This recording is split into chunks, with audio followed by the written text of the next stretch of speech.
That's a lot of hiccups, honey. That's a lot of hiccups. Yeah.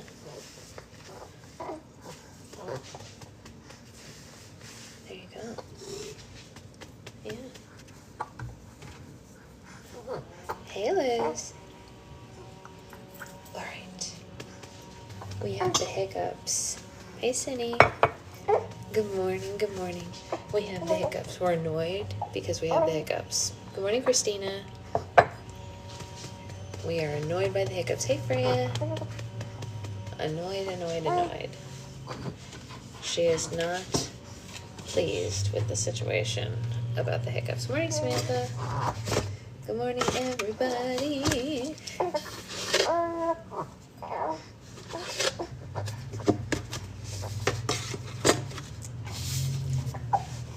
Hiccups, hiccups, hiccups, huh? Yeah. Hiccups, hiccups, hiccups. Hey, Jillian. Hiccups annoy me too. Hiccups annoy me too. I agree. Yeah. Hiccups annoy us all, honey girl. Hiccups annoy us all. Okay, let's get the milk, huh?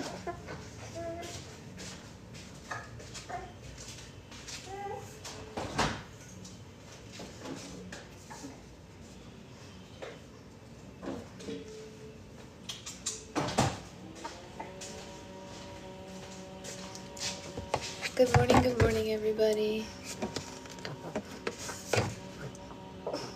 Yeah. It is something. I know. So confusing, right? You're like, why is this happening to me? I totally believe that you're right, that it would be just the most confusing thing. The most confusing. Yeah, so confusing, huh? So confusing. Hey, Brian, long time no see.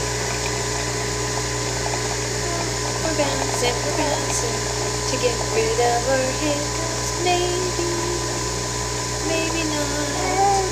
Who's to say? Things are good. How are you? This is empty. That is not great.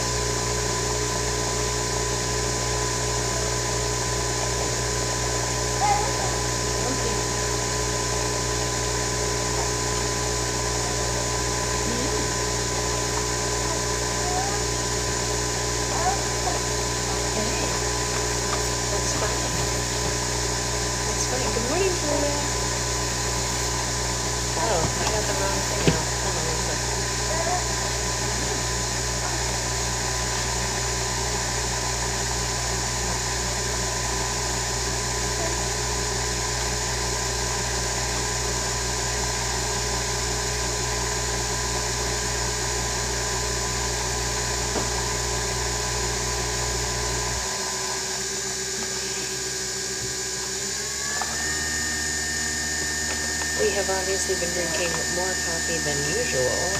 Yikes. Big yikes, little one. Big yikes. Is there something more satisfying than being surprised by a new musical that isn't... Oh, what's the new musical? Yeah, what is it? Tell me more. I'd love to hear it.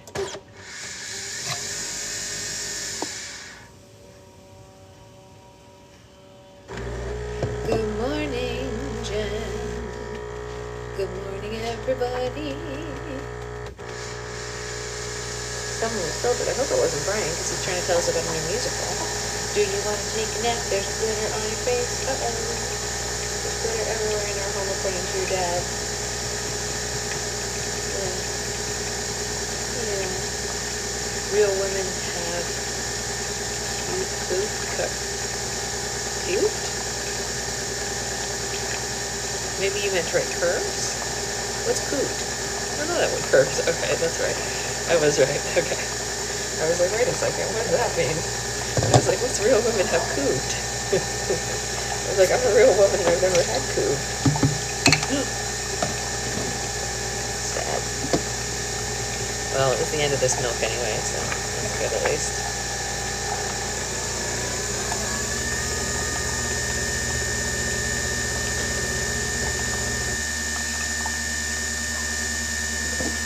Real women have coo. Here's some permanences. Here because 6 undocumented women. Oh. That's kind of cool.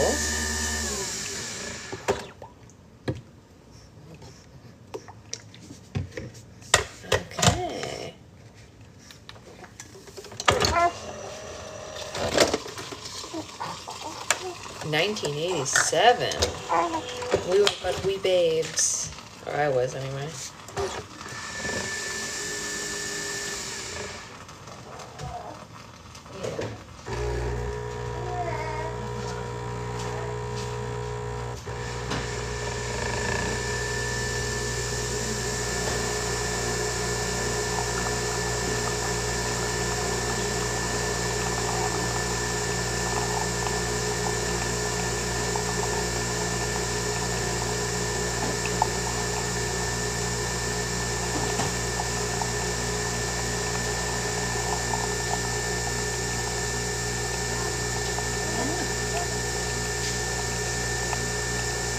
Oh, jeez. That sounds crazy. Morning, have lots of work meetings, can't stand for. Oh no. She did sleep better, yes. Last 2 nights have been better. Yes, yes, yes. Hey, Naisa, how are you? Morning, Isabella. Are you licking my shirt? May I ask why? May I ask why you're licking my shirt? It is a huge relief, I agree. Huge relief. Woo! Alright. Whatever that sound is outside, we need it to stop. I'm not a fan. Not a fan of that sound at all. No, thank you to that. No, no, no. We don't do that sound here. How are you feeling? How are you feeling? It is better than the alarm. I agree. I agree. Okay. Looks like a nice, bright, sunny day. I've been following you for ages. I didn't know you had a kid. Well, I didn't have a kid previously, so that's why you wouldn't have known. She's brand new. Yeah. She's a new baby. She's only 2 months old, so that's probably why you didn't know. I know her hair's getting so long, right? Isn't that crazy? We can, oh, I just sat on the book. Oh dear. Okay, it's fine. We can brush her hair up into a mohawk now. It's very cute, actually. I wonder if I probably can't do it without the brush, but like you can take it together in the center and get it all mohawky. You had a baby out? Baby out? Yeah, little baby mohawk. You want to take a nap, maybe? Mommy would love for you to take a nap. Ah, coffee. Nectar of the gods. Okay. Baby here. Robot baby. If I call her a robot baby, do you think we're gonna get a violation? If she doesn't, I'll take one for her. Listen, I'd love to take all the naps she skips. Do you want to take all the naps that you skip and give them to us? I know, her little fidget. You're mad about it? Do you want to go in your rocker or your bouncer? You want to be in the bouncer? Yeah. Okay. You know what, Val? It always looks like that on camera, but in real life, it's dark as ever. So I don't think it's going to lighten up. People always say that it looks lighter on camera, but in real life, it is quite dark. Quite dark. Like if you look at her next to me when it's close up on the camera, it's pretty similar. It's just when there's light on her, it looks lighter. It's weird, but it's, well, not the pink hair, obviously, but like, you know. And the reason my hair looks darker is because I have so much more of it. It like there's no way for anything to shine through. But if you look right here where it's the most, he was blonde until 12 weeks and then went red. Oh, I would love for that. You know, I would live for that moment. But here where it's the most dense, it's the darkest. You want to go in your bouncy? Do you want to have red hair like Jack and your dada? We would love that if you could have red hair like your dada and Jack. Yes? What do you think? Do you want to? Oh, are you happy in your bouncer? She's like this right now. She's a happy girl. Are you blepping? Bless you. Bless you, sweet girl. Bless you. Yeah, I think I've told you guys before, pretty much all of her cousins are blonde except for 2. She only has 2 non-blonde cousins. Oh, wow, Sydney, that's weird. Zoe, who has light brown hair, and she has one other cousin who has bright red hair like her cousin's mom, not like my husband's hair. It's brighter than my husband's hair. But all of her other cousins on both sides are blonde. It's just those two. One from each side is not, and the rest are pretty close to platinum blonde, all of them, including the one who's a teenager. She maintained her platinum blonde hair pretty much. Hey, Victoria. So, you know, interesting, right? Interesting. All right, shall we continue on our merry journey into the games of hunger? Are you ready for more, honey? You ready to read about Katniss? Bless you. Yeah. Genetics are fun, I agree. Yeah, I think you smile. You could fall asleep anytime. Yeah, you can. You're smiling. You could sleep. Yes, you can. Do you want to sleep? Okay. All right. We're on chapter 14, and for anyone who's keeping track, whether you're watching now or later, this is page 185 if you need that for your Goodreads, and off we go into the arena. Okay, so Sunrise on the Reaping is a prequel. Yes, Sunrise on the Reaping is a prequel. So if you were ever, agreed, Cindy, I also volunteers to read to sleep.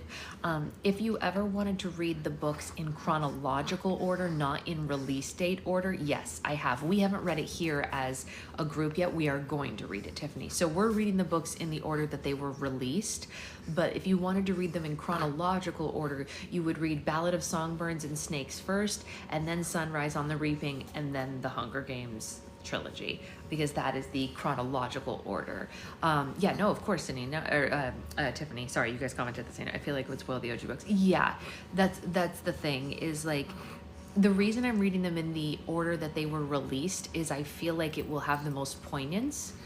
Sunrise's Hamish is here. That's correct. So you're in the very early stages of the Hunger Games in Ballad of Songbirds and Snakes.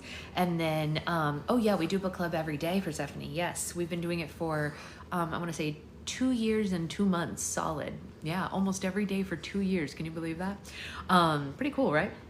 Yeah, it's a long-standing book club. We started it in, the reason that I know that it's been 2 years is because we started it a few months before my nephew was born, and he's about to turn 2. Yeah. So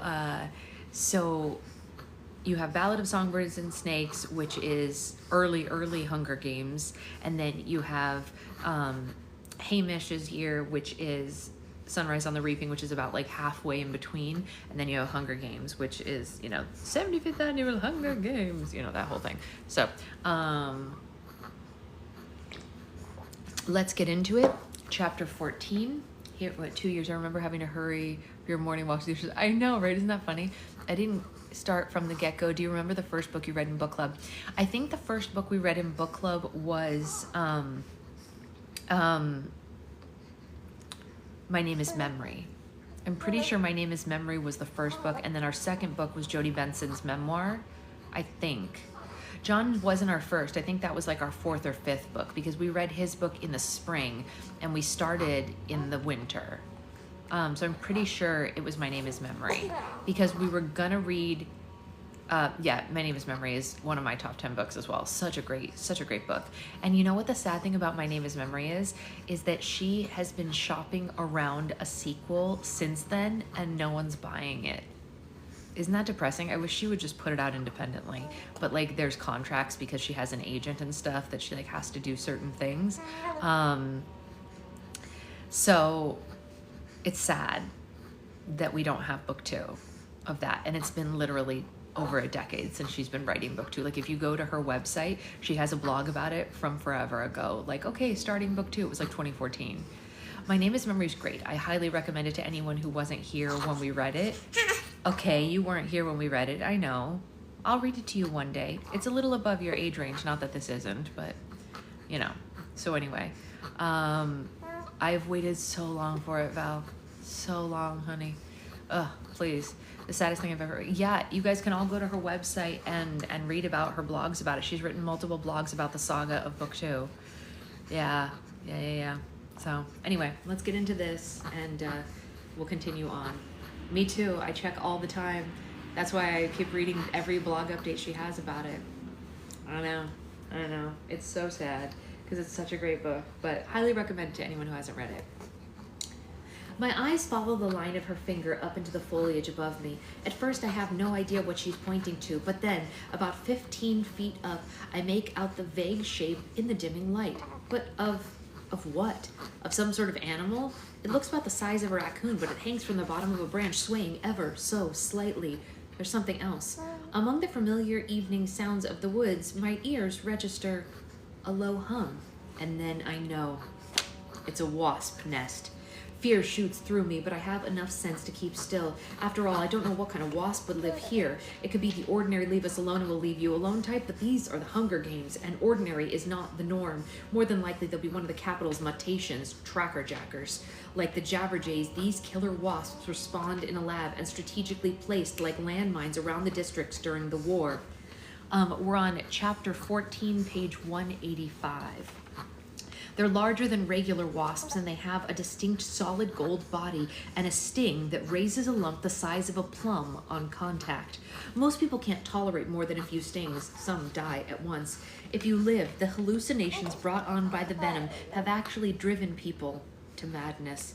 And there's another thing. These wasps will hunt down anyone who disturbs their nest and attempts to kill them. That's where the tracker part of the name comes from. After the war, the capital destroyed the nests in the surrounding areas of the city, but ones near the districts were left untouched. Another reminder of our weakness, I suppose, just like the Hunger Games, and another reason to keep inside the fence of District 12. When Gale and I come across a tracker jacker nest, we immediately head in the opposite direction. So this is what hangs above me? I look back to Rue for help, but she's melted into the tree.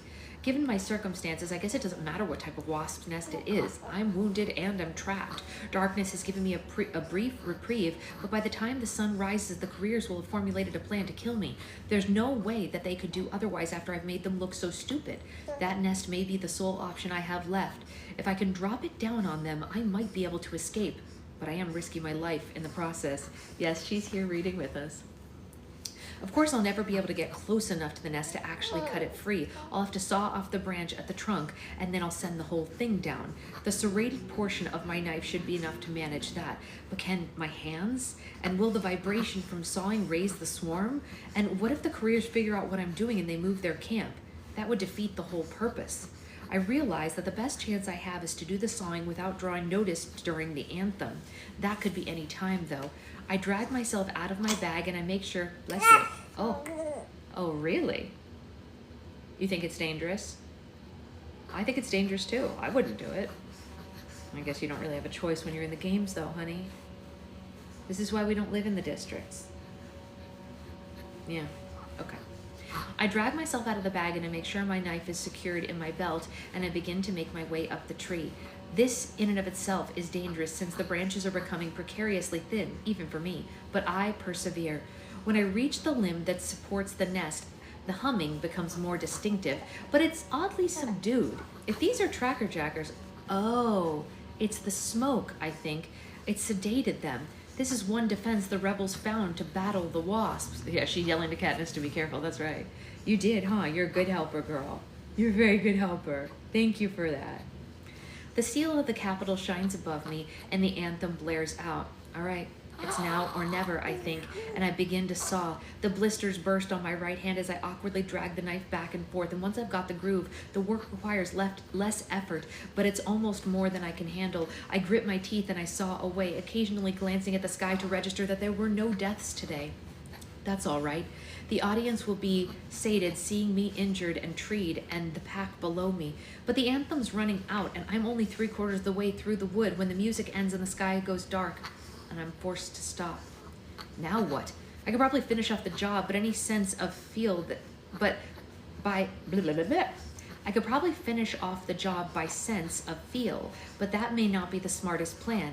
If the wasps are too groggy, if the nest catches on its way down, if I try to escape, this could all be a deadly waste of time. Better, I think, to sneak up here at dawn and send the nest down into my enemies. In the faint light of the career's torches, I inch back down to my fork and find the best surprise I've ever had. Sitting on my sleeping bag is a small pot attached to a silver parachute. My first gift from a sponsor. Hamish must have sent it during the anthem. The pot easily fits in the palm of my hand, but what can it be? Not food, surely. I unscrew the lid, and I know by the scent that it's medicine. Cautiously, I probe the surface of the ointment. The throbbing in my fingertip vanishes. Oh, Hamish, I whisper, thank you. He has not abandoned me, not left me to fend entirely for myself. The cost of this medicine must be astronomical. Probably not one, but many sponsors have contributed to buy this one tiny pot. But to me, this is priceless. I dip 2 fingers into the jar, and I gently spread the balm over my calf. The effect is almost magical, erasing the pain on contact and leaving a pleasant cooling sensation behind. This is no herbal concoction that my mother grinds up out of woodland plants. No, this is high-tech medicine brewed up in the capital's labs. When my calf is treated, I rub a thin layer into my hands, and after wrapping the pot into the parachute, I nestle it safely away in my pack. Now that the pain has eased, it's all I can do to reposition myself in my bag before I plunge into sleep. A bird perched just a few feet from me alerts me that a new day is dawning. In the gray morning light, I examine my hands. The medicine has transformed all the angry red patches to a soft baby pink skin. My leg still feels inflamed, but that burn was far deeper. I apply another coat of medicine and I quietly pack my gear. Whatever happens, I'm going to move, and I'm going to have to move fast. I also make myself eat a cracker and a strip of beef and drink a few cups of water. Almost nothing stayed in my stomach yesterday, and I'm already starting to feel the effects of my hunger. Below me, I can see the career pack and Peeta asleep on the ground. By her position, leaning up against the trunk of the tree, I guessed that Glimmer was supposed to be on guard, but fatigue overcame her. My eyes squint as they try to penetrate the tree next to me, but I can't make out Rue. Since she's tipped me off, it only seems fair to warn her. Besides, if I'm going to die today, it's Rue that I want to win. Even if that means a little extra food for my family, the idea of Peeta being crowned victor now is unbearable. I call Rue's name in a hushed whisper, and the eyes appear wide and alert all at once. She points up to the nest again, and I hold my knife up and make a sawing motion. She nods, and then she disappears. There's a rustle in a nearby tree, and the same noise again, but a bit farther off. I realize she's leaping from tree to tree, and it's all I can do not to laugh out loud. Is this what she showed the game makers? I imagine her flying through the training equipment, never touching the floor. She should have at least gotten a 10 for that. Rosy streaks are breaking through in the east. I can't afford to wait any longer. Compared to the agony of last night's climb, this one's a cinch. At the tree limb, bless you, that holds the nest, I position the knife in the groove, and I'm about to draw the teeth across the wood when I see something moving. There, on the nest, a bright gold gleam of a tracker jacker lazily making its way across the papery gray surface. No question, it's acting subdued. But the wasp is up and moving, and that means the others will be out soon as well. Sweat breaks through on the palms of my hands, beating through the ointment, and I do my best to pat them dry on my shirt. If I don't get through this branch in a matter of seconds, the entire swarm could emerge and attack me. There's no sense of putting it off. I take a deep breath, I grip the knife handle, and I bear down as hard as I can. Back and forth and back and forth. The tracker jackers begin to buzz, and I hear them coming out. Back and forth and back and forth. Stabbing pains shoot through my knees, and I know that one has found me, and the other ones will be honing in soon. Back and forth and back and forth, and just as the knife cuts through, I shove the end of the branch as far as I can from me, and it crashes down through the lower branches, snagging temporarily on a few of them, but then twisting free until it smashes with a thud to the ground. The nest bursts open like an egg, and the furious swarm of tracker jackers takes to the air. I feel a second sting on my cheek, and then a third on my neck, and their venom almost immediately makes me woozy. I cling to the tree with one arm while they ripped a barbed stinger out of my flesh. Fortunately, only these 3 tracker jackers have identified me before the nest went down. The rest of the insects have targeted their enemies on the ground. It's mayhem. The careers have woken to a full-scale tracker jacker attack. Peeta and a few others have the sense to drop everything and bolt, and I hear cries of, "To the lake! To the lake!" And they know the hope to evade the wasps is only by fire. It must be close if they think that they can outdistance these furious insects. Glimmer and another girl, the one from District 4, they're not so lucky. They receive multiple stings before they're even out of my view, and Glimmer appears to go completely mad, shrieking and trying to bat the wasps off her with the bow, which of course is pointless. She calls to the others for help, but no one returns. The girl from District 4 staggers out of sight, although I wouldn't bet on her making it to the lake. I watch Glimmer fall and twist hysterically on the ground for a few minutes, and then she goes still. The nest is nothing but an empty shell now. The wasps have vanished in pursuit of the others. I don't think they'll return, but I don't want to risk it. I scamper down the tree and I hit the ground running in the opposite direction of the lake. The poison from the stingers is making me wobbly, but I find my way back to my own little pool and submerge myself in the water, just in case the wasps are still on my trail. After about 5 minutes, I drag myself onto the rocks. People have not exaggerated the effects of the trackerjacker stings. Actually, the one on my knee is closer to an orange than a plum in size. The foul-smelling green liquid oozes from places where I've pulled out the stingers. Yeah, it's gross, right? It's gross. You have a little bit. Are you making bubbles? Are you making bubbles with your spit? Are you making spit bubbles? You're a silly girl. The swelling, the pain, the ooze. Watching Glimmer twisting to death on the ground is a lot to handle before the sun has even cleared the horizon. I don't want to think about what Glimmer must look like now, her body disfigured, her swollen fingers stiffening around the bow. The bow. Somewhere in my befuddled mind, one thought connects to another, and I'm on my feet, teetering back through the trees towards Glimmer. The bow, the arrows, I must get them. I haven't heard the cannon fire yet, so perhaps Glimmer is in some sort of coma, her heart still clinging against the wasp venom. But then once it stops, the cannons signal her death, and a hovercraft will move in, and it will retrieve her body, taking only the only bow and arrow sheath out of the games. For good. And I refuse to let them slip through my fingers again. I reach Glimmer just as the cannon fires. The trackerjackers have vanished. The girl, so breathtakingly beautiful in her gold dress on the night of the interviews, is now unrecognizable. Her features have been eradicated. Her limbs are 3 times their normal size. The stinger lumps have begun to explode, spewing putrid green liquid all around her. I know, it's terrible, right? Okay, you want out for this part. It's too much. Too yucky. You want out? You want out or in? Out, okay. Out it is. Out it is. You can be out, that's okay.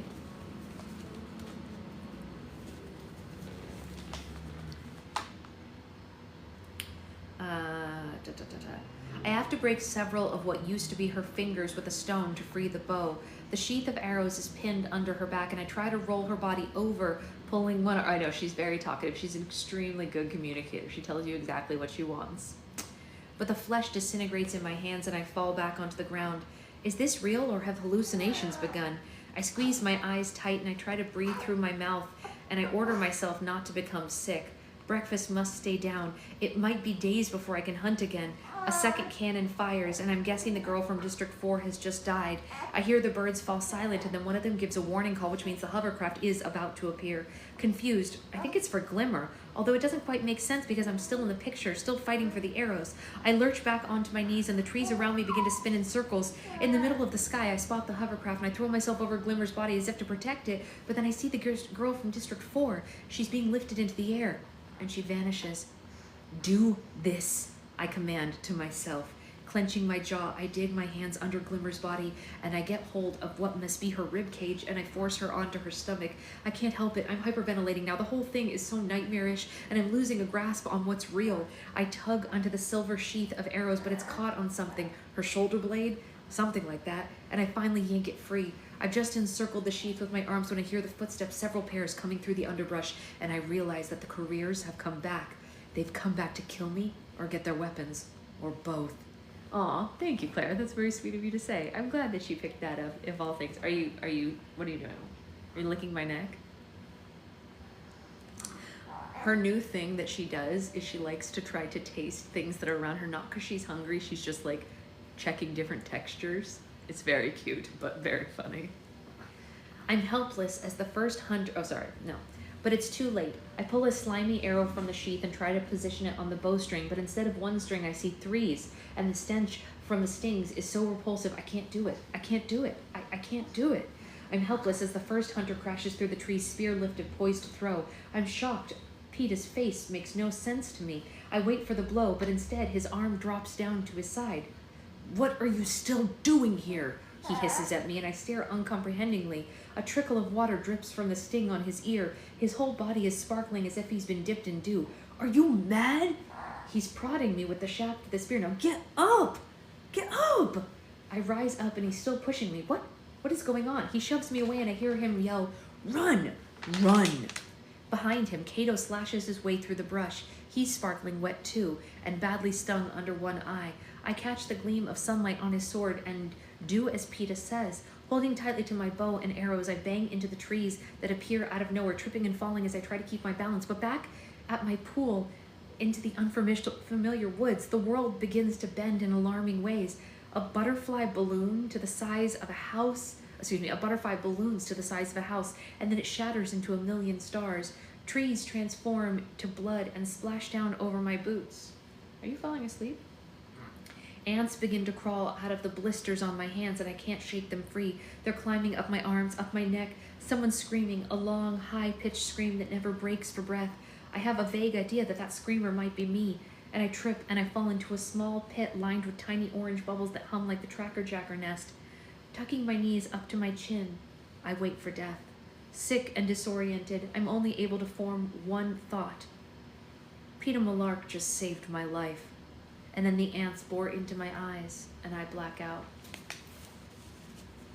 Not again, PETA. Not again. Are you sleepy? Are you sleeping? You are. Oh, okay. 9 o'clock and you sleep. Okay, that's fine by mommy. Yeah, it's fine. You can sleep. We're reading The Hunger Games. And I'm going to read another chapter here in just a second. I just want to get myself a sip of coffee before we do the next chapter. If I can reach it without waking her up. We'll see. We'll see. Did I also put Ember to sleep this morning, Victoria? Oh, I got it. I got the coffee. Okay. Thank you, Liz. I appreciate that. Description that makes me glad that I can't see what I think. Yeah, seriously. Oof. Bummer. I'm out here trying for you, Victoria. I'm trying. Trying to put all the babies to sleep for their naps this morning. You can see from her body that she's asleep because she goes totally like limp when she's asleep, but I can blessedly, and I love this. This is not a complaint. This is a joy. I can hear her breathing in my ear. I would live to hear her breathing in my ear forever. It is the most anxiety-reducing sound that has ever existed. I love when she's a loud sleeper because then I don't have to worry. I'm like, yes, breathe in my ear, sweet nugget. Breathe in my ear so I know you're alive. What time is it for me? It's 9:03. Yeah. So she's very limp, but she's very alive. So don't worry about that. And you're all like, none of us were worried, Sasha. You're the only one who was worried. Oh, wiggle worm. Oh, yes, the wiggle worm. Okay, wiggle worm. Yes.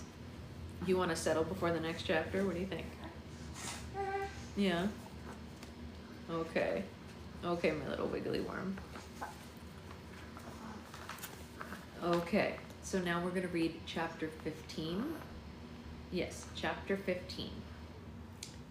I enter a nightmare from which I wake repeatedly only to find a greater terror awaiting me. All the things that I dread the most, all the things that I dread for others manifest in such vivid detail that I can't help but believe that they're real. Each time I wake, I think, well, at last this is over, but then it isn't. It's only the beginning of a new chapter of torture. How many ways do I watch Prim die? Relive my father's last moments, feel my own body get ripped apart. This is the nature of the Tracker Jacker venom, so carefully created to target the places where the fear lives in your brain. When I finally do come to my senses, I lie still, waiting for the next onslaught of imagery, but eventually I accept that the poison must have finally worked its way out of my system, leaving my body racked and feeble. I'm still lying on my side, locked in a fetal position, and I lift my hand to my eyes to find them sound, untouched by the ants that never existed. Simply stretching out my limbs requires an enormous amount of effort. So many parts of me hurt that it doesn't seem worthwhile to take inventory of them. Very, very slowly I manage to sit up. I'm in a shallow hole, not filled with humming orange bubbles of my hallucination, but just with old, dead, dried leaves. My clothes are damp, but I don't know whether it's pond water, dew, rain, or sweat. Oh yeah, for sure. It's definitely worse, Victoria. For a long time, all I can do is take tiny sips from my bottle of water and watch a beetle crawl up the side of a honeysuckle bush. How long have I been out? It was morning when I lost reason, and now it's afternoon, but the stiffness in my joint suggests more than a day has passed, even two possibly. If so, I'll have no way of knowing which tributes survived the Tracker Jacker attack. Not Glimmer or the girl from District 4, but there was the boy from District 1, both tributes from District 2, and PETA. Did they die from the stings? Certainly if they'd lived, their last days must have been as horrid as my own. And what about Rue? She's so small it wouldn't have taken much venom to do her in, but then again, The Tracker Jackers would have had to catch her, and she did have a good head start. A foul, rotten taste pervades my mouth, and the water has little effect on it. I drag myself over to the honeysuckle bush and I pluck a flower. I gently pull the stamen through the blossom and send the drop of nectar onto my tongue. The sweetness spreads through my mouth, down my throat, warming my veins with the memory of summer and my home in the woods, and Gail's presence beside me. For some reason, our discussion from that last morning comes back. We could do it, you know. What? Leave the district. Run off. Live in the woods. You and I. We could make it. And then suddenly I'm not thinking of Gail, but of Peta. Peta, he saved my life, I think. Because by the time we met up, I couldn't tell what was real and what was Tracker Jacker venom that had caused me to imagine it. But if he did, and my instincts do tell me that he did, what for? Is he simply working the lover boy angle that he initiated at the interview, or was he actually trying to protect me? And if he was, what was he doing with the careers in the first place? None of this makes sense. I wonder what Gail made of the incident for a moment, and then I push the whole thing out of my mind because for some reason, Gail and Peta do not coexist well together in my thoughts. So I focus on the one really good thing that's happened since I landed in the arena. I have a bow and arrows. A full dozen arrows if you count the one that I retrieved in the tree. They bear no trace of the noxious green slime that came from Glimmer's body, which leads me to believe that that might not have been wholly real. But they have a fair amount of dried blood on them. I can clean them later, but I do take a minute to shoot a few into a nearby tree. They're more like the weapons in the training center than my ones at home, but who cares? I can work with that. The weapons give me an entirely new perspective on the games. I know that I have tough opponents left to face, but I'm no longer merely prey that runs and hides or takes desperate measures. If Cato broke through the trees right now, I wouldn't flee. I'd shoot. I find that I'm actually anticipating that moment with pleasure, but first, I have to get some strength back in my body. I'm very dehydrated and my water supply is dangerously low. The little padding that I was able to put on by gorging myself during the prep time in the capital is gone now, plus several more pounds have left as well. My hip bones and ribs are more prominent than I remember them being since those awful months after my father's death. And then there are wounds to contend with, burns, cuts, bruises from smashing into trees, the 3 Tracker Jacker stings which are as sore and swollen as ever. I treat my burns with the ointment and try dabbing a bit on my stings as well, but it has no effect on that. My mother knew a treatment for them, some type of leaf that could draw out the poison, but she seldom had to use it. I don't remember its name, let alone its appearance. Water first, I think to myself. You can hunt along the way after. It's easy to see the direction I came from by the path of destruction that my crazed body made through the foliage. I walk off in the other direction, hoping that my enemies lie, still locked on the ground in the surreal world of Tracker Jacker venom. I can't move too quickly, though. My joints reject any abrupt motion, but I establish the slow hunter's tread that I use when tracking game. Within a few minutes, I spot a rabbit, and I make my first kill with the bow and arrow. It's not my usual clean shot through the eye, but hey, I'll take it. After about an hour... Sorry. I don't know why I got froggy-throated all of a sudden. How are you doing? We're breathing. That's all that matters.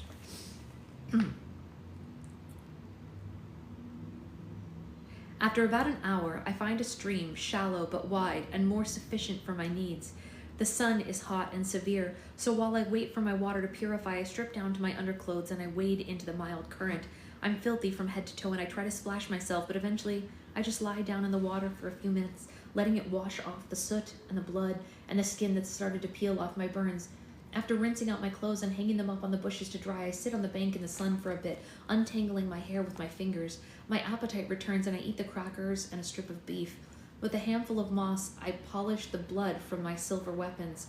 Refreshed, I treat my burns again and braid back my hair and dress in the damp clothes, knowing the sun will dry them soon enough. Following the stream against its current seems the smartest course of action. I'm traveling uphill now, which I do prefer, with a fresh source of water not only being for myself, but for possible game. I easily take out a strange bird that must be some sort of wild turkey. Anyway, it looks plenty edible to me. By late afternoon, I decide to build a small fire and cook the meat, betting that dusk will help conceal the smoke, and I can quench the fire by nightfall. I clean the game, taking extra care with the bird, but there's nothing really alarming about it. Once the feathers are plucked, it's no bigger than a chicken. It's plump and it's firm. I've placed the first lot over the coals when I hear a twig snap. In one motion, I turn to the sound, bringing the bow and arrow down to my shoulder, but there's no one. No one that I can see anyway. And then I spot the tip of a child's boot just peeking out from behind the trunk of a tree. My shoulders relax and I grin. She can move through the woods like a shadow. You do have to give her that. How else could she have followed me? The words come out of my mouth before I could stop them. You know, they're not the only ones who can form alliances, I say. And for a moment, there's no response. And then one of Rue's eyes edges around the trunk. You want me for an ally? Yeah, why not? You saved me with those tracker jackers. You're smart enough to still be alive, and I can't seem to shake you anyway, I say. And she blinks, trying to decide.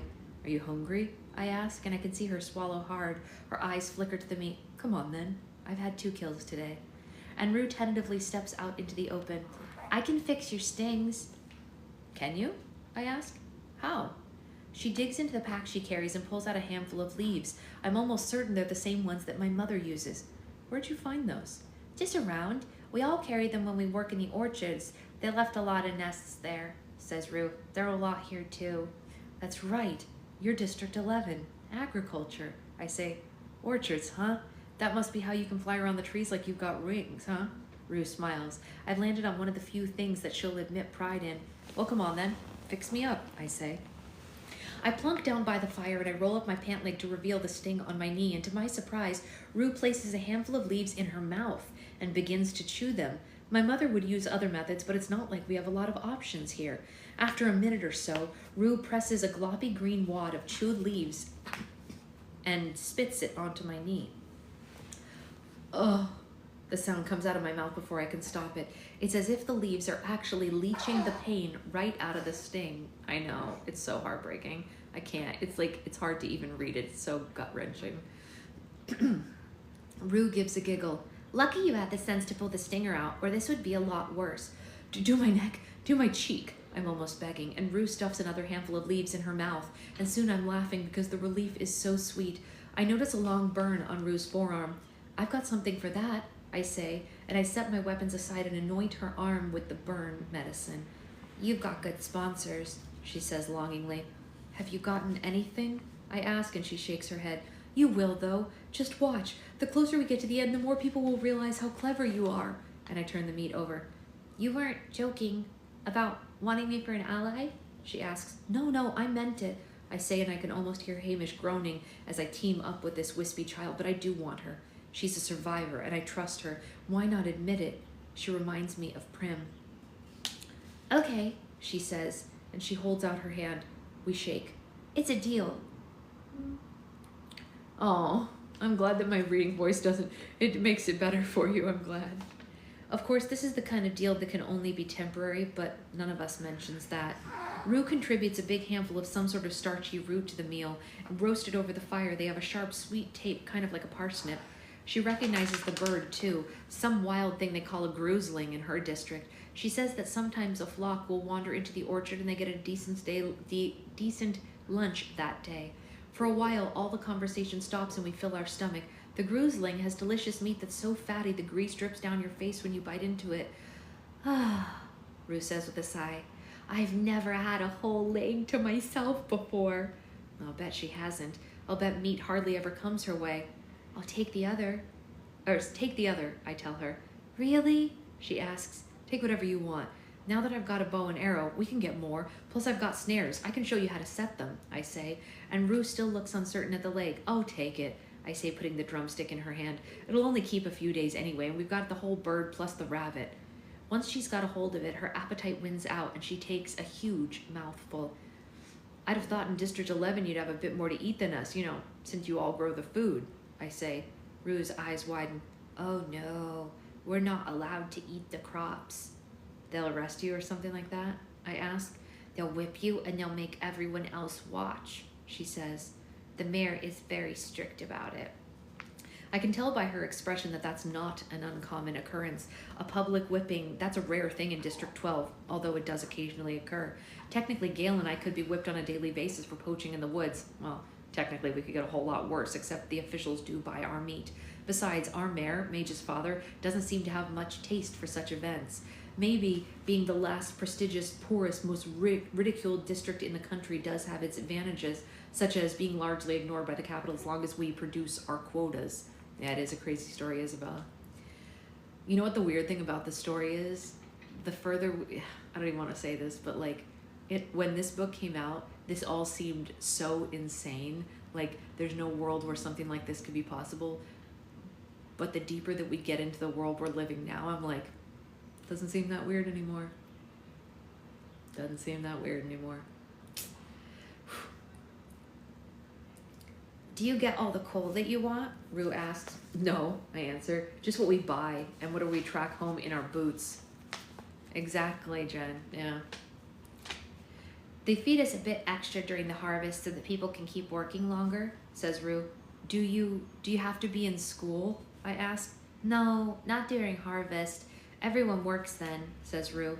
It's interesting hearing about her life. We have so little communication with anyone outside our district. In fact, I wonder if the game makers are blocking out our conversation because even though the information does seem harmless, they don't want different people from districts knowing about one another. At Rue's suggestion, we lay all out our food to plan ahead. She's seen most of mine, and I add the last couple of crackers and beef strips to the pile. She gathered quite a lot of roots, nuts, greens, and even some berries. I roll an unfamiliar berry through my fingers. You sure this one's safe? Oh yeah, we have these back home. I've been eating them for days, she says and pops a handful into her mouth, and I tentatively bite into one. It's as good as our blackberries.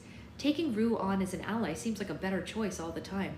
We divide up our food supplies, so in case we're separated, we'll both have enough for a few days. Apart from the food, Rue has a small water skin, a homemade sling, and an extra pair of socks. She also has a sharp shard of a rock that she uses as a knife. I know it's not much, she says as if embarrassed, but I had to get away from the cornucopia really fast. You did just the right thing, I say. When I spread out my gear, she gasps a little when she sees the sunglasses. How did you get those? She asks. I don't know. They're in my pack. They've been useless so far. They don't block out the sun and they really make it harder to see, I say with a shrug. No, they aren't for sun. They're for darkness, exclaims Rue. Sometimes when we harvest through the night, they'll pass out a few pair of these in the highest trees so the torchlight doesn't reach up there. One time, this boy, Martin, he tried to keep his pair. He hid it in his pants. They almost killed him on the spot. They killed a boy for taking these? I say. Yeah, and everyone knew he was no danger. Martin wasn't right in the head. I mean, he still acted like a 3-year-old. He just wanted the classes to play with, says Rue. Hearing this makes me feel like District 12 is some sort of safe haven. Of course, people do keel over from starvation all the time, but I can't imagine the peacekeepers actually murdering a simple-minded child. There's a little girl, one of Greasy Say's grandkids, who wanders around the hob. She's not quite right, but she's treated like some sort of pet. People toss her scraps and things. So, what do these do? I ask Rue, taking the glasses. They let you see in complete darkness, says Rue. Try them on tonight, when the sun goes down. I give Rue some matches, and then I make sure I have plenty of leaves in case my sting flares up again. We extinguish our fire and we head upstream until it's almost nightfall. Where do you sleep? I ask her. Like, in the trees? She nods. In just your jacket? Rue holds up the extra pair of socks. I have these for my hands. I think of how cold the nights have been. You can share my sleeping bag if you want. We'll both fit in it easily. Her face lights up. I can tell this is more than she could have dared hope for. We pick a fork high up in the tree and settle in for the night, just as the anthem begins to play. There were no deaths today. Rue, I only woke up today. How many nights did I miss? The anthem should block out our words, but still I whisper. I even take the precaution of covering my lips with my hands. I don't want the audience to know that I'm planning to tell her about PETA. Taking a cue from me, she does the same. 2, she says. The girls from District 1 and 4 are dead. There's just 10 of us left. Something strange happened. I mean, at least I think it did. It might have been the Tracker Jacker venom making me imagine things, I say. But you know the boy from my district, PETA? I think he saved my life. He was with the careers. He's not with them now, she says. I've spied on their base camp by the lake. They made it back before they collapsed from the stingers, but he's not there. Maybe he did save you and had to run. I don't answer. If, in fact, PETA did save me, I'm in his debt again. And this can't be paid back. Well, if he did, it was probably just a part of his act, you know, to make people think that he's in love with me. Oh, says Rue thoughtfully. I didn't think that was an act. Of course it is, I say. He worked it out with our mentor. And then the anthem ends, and the sky goes dark. Let's try out those glasses. I pull out the glasses and I slip them on. Rue wasn't kidding. I can see everything from the leaves to the tree to a skunk rolling through the bushes a good 50 feet away. I could kill it from here if I had a mind to. I could kill anyone. I wonder who else got a pair of these. I say. The careers have 2 pairs, but they've got everything down by the lake, Rue says, and they're so strong. We're strong too, I say, just in a different way. You are. You can shoot, she says. What can I do? You can feed yourself. Can they do that? I ask. They don't need to. They've got all those supplies. Say they didn't have those supplies. Say those supplies were gone. How long would they last? I mean, it's the Hunger Games, right? The Katniss. They're not hungry, says Rue. No, they're not. That's the problem, I agree. And for the first time, I have a plan that isn't motivated by the need for flight and evasion. It's an offensive plan. I think we're gonna have to fix that, Rue. Dun, dun, dun. What a great chapter. Ooh, that was such a good chapter. Ooh, I have chills. So good. So that was page 207 for anyone who's keeping track.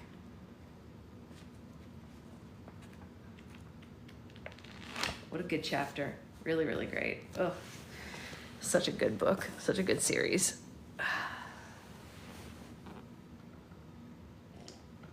So anyone who was on Roll for Slime last night, I mentioned that there wasn't Roll for Slime on Tuesday, but I misspoke.